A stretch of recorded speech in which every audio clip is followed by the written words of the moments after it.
And what would you say are some symptoms of this society that are impacting Black women and influencing them to go out and get this tool so they can feel safe?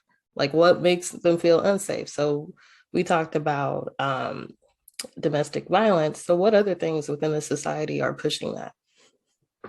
Honestly, when I think of other reasons that make women want to go, it really has to do with that intimate partner violence and that there's intercommunal violence and then there's intra-communal, right? So within the community, there's more violence that's happening day to day.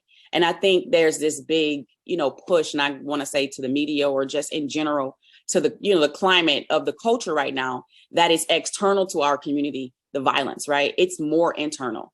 And as a Black woman in this community, I know what the real day-to-day fears are. And it's not the boogeyman, in my opinion, right? It's not the white supremacy viewpoint. It's not, people who are out to get us. It's more so that we need to clean up home and that we're unsafe at home. And our neighbors and our communities aren't someone that doesn't look like us. It's someone that looks like us, right? So I think if we, really be honest with ourselves as Black women on who our biggest enemy or threat or person that we're looking out for, it doesn't, for me at least, it's not someone that comes up in my visual if I'm going to be home invaded that doesn't look like me. It's going to be someone that looks like me, most likely based on where I live or just based on, the people I know and my community who's closest to me. I think that is really one of those reality checks that we need to actually look and see. All of this other things that are going on, yes, it may be impacting overall, but it's kind of like white noise to the real, threat and the real safety that can happen the next day to you, right? Day to day. It may be different for Black women than Black men, but as a Black woman, I know who my biggest threat is when it comes to something that may happen to me. And this is not just my personal thoughts. This is also research. The CDC has said it.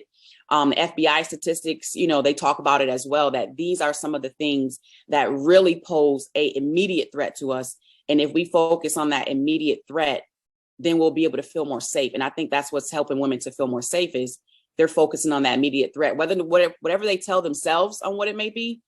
When they really boil down to, trying to protect themselves, it's someone that unfortunately looks like them.